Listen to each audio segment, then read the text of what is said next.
नमस्कार, आदाब। केटीवी में आपका स्वागत है। मैं हूं अशरफ करीम।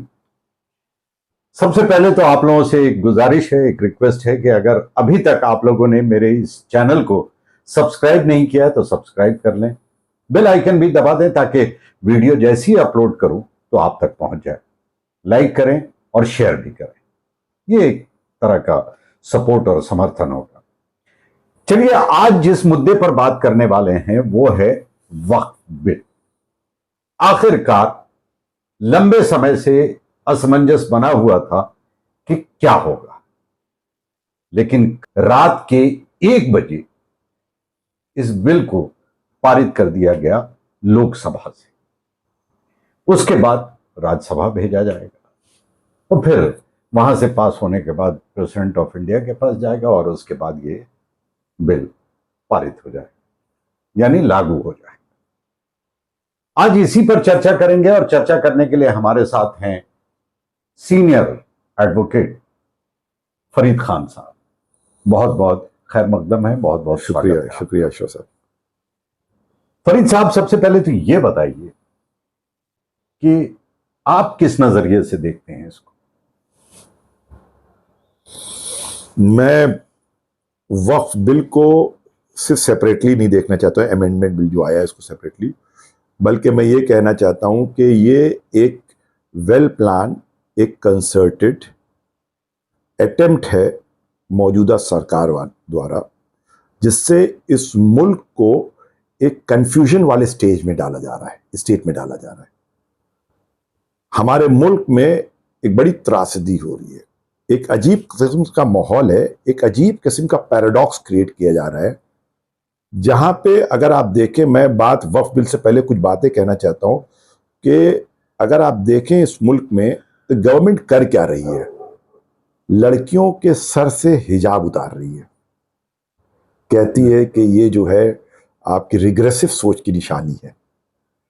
जिस देश में औरतों की, महिलाओं की पास से इतनी इज्जत होती रही है, उनकी इज्जत, उनकी आबरू, उनको घर की लक्ष्मी कहा गया है, उनको प्रोटेक्ट किया गया है, उसी देश में क्योंकि एक मुसलमान महिला अगर पर्दा करती है तो उसके सर से पर्दा हटाया जा रहा है। और जिस मुल्क में सेक्युलरिज्म, इस देश की जिसे कहते हैं डाइवर्सिटी, इसकी खूबसूरती थी, जहां पर मस्जिदें इस मुल्क की सजावट होती थी, मंदिर इस मुल्क की सजावट होती थी, वहां पे औरतों के सर से पर्दा हटा के और मस्जिदों को ढका जा रहा है। ये बात तो बिल्कुल सही कही है आपने कि ये हो रहा है। इसके पीछे का जो इंटेंशन है वो भी लोगों को समझ में आ रहा है कि क्या इंटेंशन हो सकता है।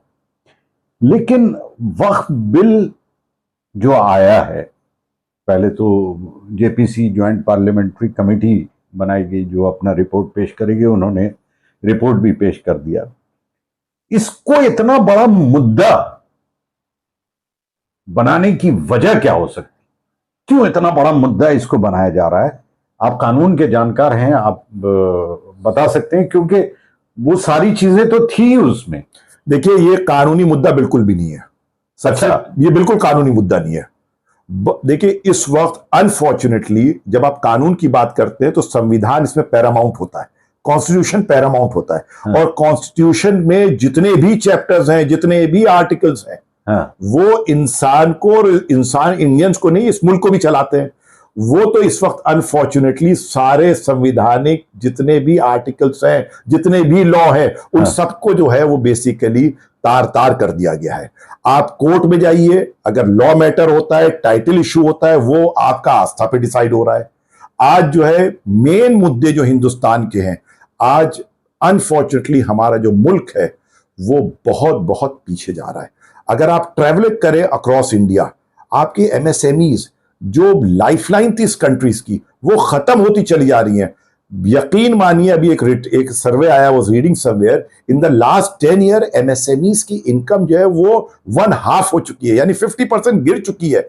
लोगों को खाली पेट है इस वक्त जो है, लेकिन उनको अपनी भूख का एहसास ना हो, तो उनको इन ट्रिफलिंग इश्यूज में जो मजहबी इश्यूज हैं, जो एक्चुअली मजहबी इश्यूज नहीं है, हाँ, लेकिन उनको इस तरीके से प्रेजेंट किया जा रहा है, इस तरह से पेश किया जा रहा है, जिससे लोग जो हैं उनका ध्यान भटक रहा है, इस पे डिस्कशंस कर रहे हैं। आज इंटरनेशनली हमने क्या बायलैटरल एग्रीमेंट्स किए हैं, उस पे कोई बात नहीं होती। हमारी एम्प्लॉयमेंट पे पॉलिसीज क्या है, उस पे कोई बात नहीं होती। हमारे फाइनेंशियल बिल्स, इकोनॉमिक बिल्स पे क्या हो रहा है, उस पे कोई बात नहीं होती है। और इस टाइम एक वर्टिकल इकोनॉमिक सिस्टम क्रिएट किया जा रहा है। हिंदुस्तान के तमाम रिसोर्सेज जो है वो चंद हाथों में दिए जा रहे हैं, और लोग इस वक्त, मैंने जैसे पहले भी आपसे कहा था, इस टाइम हिंदुस्तान को, इनको मालूम है कि ये एडमिनिस्टर नहीं कर सकते, ये सोशल वेलफेयर स्टेट पे खरे नहीं उतर सकते। तो ये क्या कर रहे हैं कि अपनी खामियों को छुपाने के लिए, अपनी इनएफिशिएंसियों को छुपाने के लिए, ये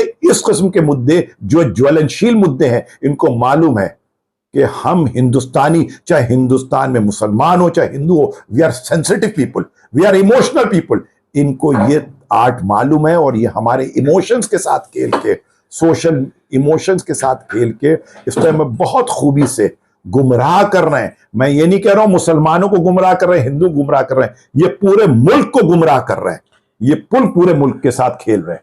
अच्छा, एक जो मुद्दा है जो सबसे अहम ये लग रहा है कि मुसलमान अपोज कर रहा है कि ये बिल बिल्कुल पास नहीं होना चाहिए, क्योंकि मुसलमानों का जो सरमाया है, मुसलमानों की जो प्रॉपर्टी है, अखिलेश यादव ने अपने स्पीच में यही कहा कि सरकार उस पर कब्जा करना चाहती है। जी, तो मुसलमान इसलिए अपोज कर रहे हैं, ये एक जवाब हो सकता है। सरकार इंपोज क्यों करना चाह रही है, ये विपक्ष ये कह रहा है कि, और कई लोगों ने ये कहा कि ये पोलराइज करने का एक तरीका है, किया जा सकता है। या ये भी कहा जा रहा है कि उसी दिन इस बिल को क्यों पारित किया गया, या इस बिल को लाया गया जब सैंक्शन का अनाउंसमेंट करने वाला था अमेरिका। तो बहुत सारी चीजें इसके पीछे चल रही है। सबसे पहले तो आपने रिजेक्ट कर दिया कि इसके पीछे कानूनी दावपेच कुछ नहीं है, जो है वो ये है। तो अगर उस हिसाब से देखा जाए, जो एक ताना बाना है सोशलिस्ट का, क्या उस पर तो नहीं जर्ब किया जा रहा है? देखिए, पहली बात तो मैं आपसे ऑब्जेक्ट करता हूं आपके उस स्टेटमेंट में कि मुसलमान क्यों इसको अपोज कर रहा है।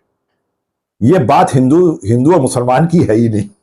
अच्छा, ये मुद्दा हिंदू मुसलमान का नहीं है, ये हिंदुस्तान के जो आइन में इसके हिंदुस्तानियों को जो हुकूक दिए गए हैं, जो राइट्स दिए गए हैं, ये मुद्दा उन राइट्स का है।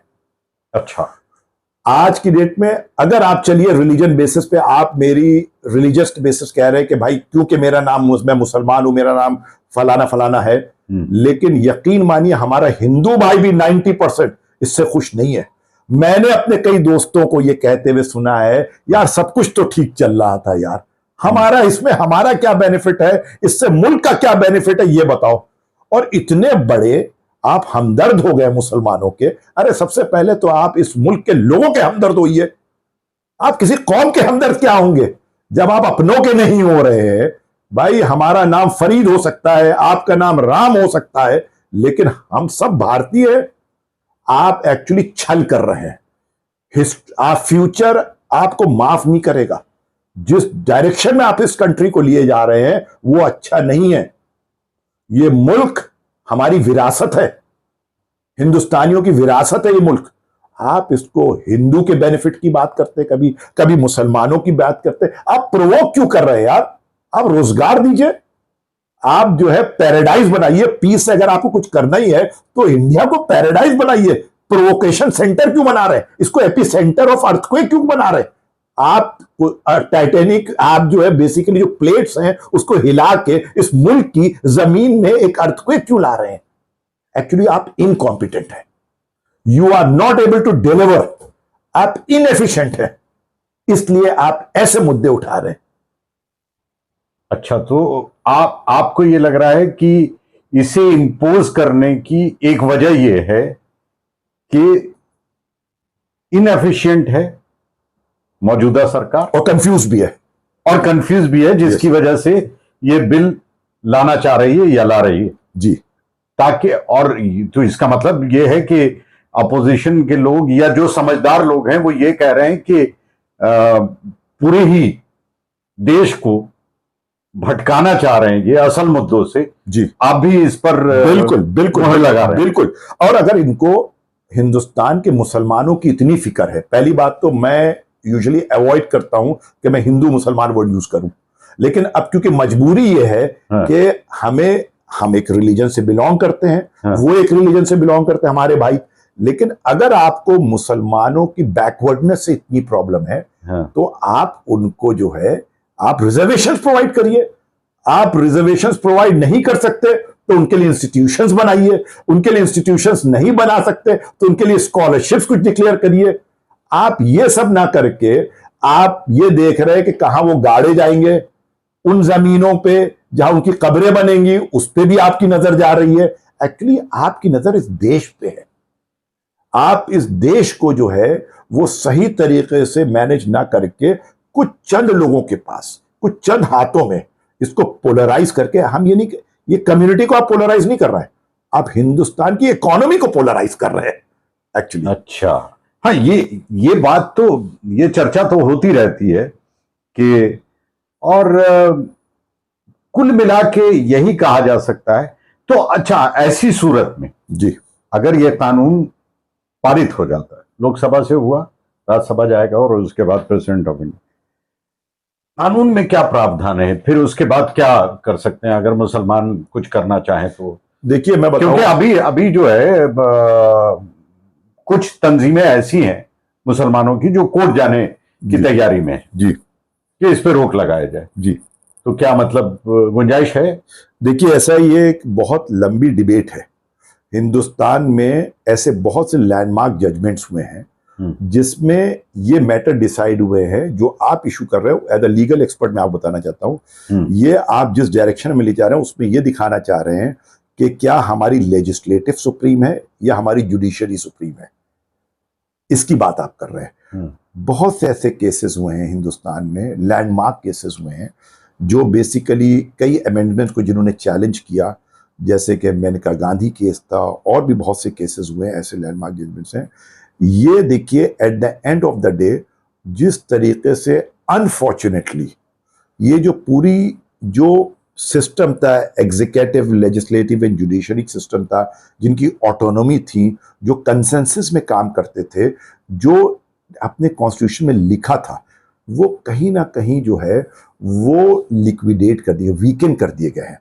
यकीनन सुप्रीम कोर्ट पास कोर्ट्स पास पावर है कि ऐसे लेजिस्लेशन जो हमारे बेसिक इंफ्रास्ट्रक्चर को, basic structure of the constitution को वो हैम्पर करते हैं या अफेक्ट करते हैं, supreme court can sit over those legislations and can decide. जो शाह बानो केस में भी हुआ, लेकिन शाह बानो के केस में आप देखिए क्या हुआ, सुप्रीम कोर्ट ने कुछ डिसाइड किया, उसके बाद भी लॉ लाया गया, सुप्रीम कोर्ट के ऑब्जर्वेशंस और रूलिंग्स को ओवररूल किया गया। तो इसलिए ये जो है चिकन एंड एग वाला गेम है ये। इसमें यकीनन सोलैस के लिए a particular community can go to the supreme court, challenge this legislations, लेकिन at the end of the day political will prevail. कैसे कंक्लूड करेंगे आप इसे? हम ऐसे कंक्लूड करेंगे कि हम चाहते हैं कि हमारे मुल्क के जो लोग हैं वो अपने आने वाली जनरेशन्स के फ्यूचर के लिए सोचें। वो ये सोचें कि उनके जाने के बाद जनरेशन्स तक के हमारा मुल्क, हमारा कंट्री क्या ऐसा रह पाएगा जो हमारे मुल्क में आने वाली जनरेशन्स है उनके लिए नौकरियां हो, उनके लिए इंफ्रास्ट्रक्चर हो, उनके लिए हेल्थ के लिए हो, उनके लिए लिबरलाइजेशन हो, उनके लिए को एग्जिस्टेंस हो, और हमारा मुल्क क्या एक खूबसूरत बगीचा रह पाएगा या हेट मॉन्गरिंग सेंटर बन के रह जाएगा। It is the high time कि जितने भी लिसनर हैं आपके चैनल के, वो इसको बहुत सीरियसली सोचें। कहीं ऐसा ना हो कि हमारे पेटी मज़े के लिए कि हमारा मुल्क, गॉड फॉरबिड, खुदा ना करे, भगवान ना करे, एक गरीब मुल्क बन के रह जाए, एक ऐसा मुल्क बन के रह जाए जिस मुल्क के हमने आज़ादी के लिए कुर्बानियाँ दी थी, वो मुल्क कहीं ऐसा ना हो कि वो हमें अफसोस हो, हमारे वो पूर्वज जिन्होंने अपना इतना बड़ा बलिदान दिया था इसको खूबसूरत बगीचा बनाने में। सो मेरी रिक्वेस्ट है to all the listeners that it is the high time कि यू शुड स्टैंड अप। आप खड़े हुइए इस किस्म के जो लोग जो हेट क्रिएट कर रहे हैं, जो डाइवर्ट कर रहे हैं टेंशन को, इसको समझिए, अपने घरों में बात करिए इसके बारे में। तुम्हारे बच्चों को चांद पे जाना है भाई, तुम्हारे बच्चों को दुनिया में जो है अपना परचम लहराना है, तुम्हारे बच्चों को साइंसदान बनना है, तुम्हारे बच्चों को अच्छा इकोनॉमिस्ट बनना है। तुम्हारे घर में भी इलॉन मस्क पैदा हो, तुम्हारे घर में भी जो है टॉप के फिलोसफर्स पैदा हो, साइंटिस्ट पैदा हो, फिर एपीजे अब्दुल कलाम हो, लेकिन ऐसा कुछ नहीं हो रहा है। हो क्या रहा हो, भीड़ आती है, दंगे होते हैं। तो मतलब कुल मिला के ये है कि ये वो चीजें हैं जिस पे ना तो ध्यान दो और ना ही साथ दो और ना ही इन मुद्दों पर बटो, ताकि कोई फायदा उठा ले जाए। बिल्कुल नहीं, बिल्कुल नहीं। मेरी अगर देश के लिए खड़े होना है, देश को तरक्की पे ले जाना है, देश को आगे बढ़ाना है, तो इन मुद्दों से न सिर्फ किनारा कशी बल्कि किसी तरह का कोई सपोर्ट नहीं होना चाहिए, क्योंकि ये बांटता है। बिल्कुल नहीं होना चाहिए, बिल्कुल नहीं होना चाहिए। आपके कहने का मतलब? यस, बिल्कुल नहीं होना चाहिए। चलिए जनाब फरीद साहब, बहुत बहुत शुक्रिया, आपने अपना वक्त दिया। जी, बहुत बहुत शुक्रिया आपका भी, बहुत बहुत और आपने बहुत अच्छी बातें करी, बहुत बहुत शुक्रिया आपका। और मुझे उम्मीद ही नहीं बल्कि यकीन है कि देखने और सुनने वाले इस पर अमल भी करेंगे। बहुत तो चलिए दीजिए इजाजत, फिर आपसे मुलाकात होगी किसी और के साथ, किसी और जगह पे। तब तक के लिए जय हिंद। जय हिंद।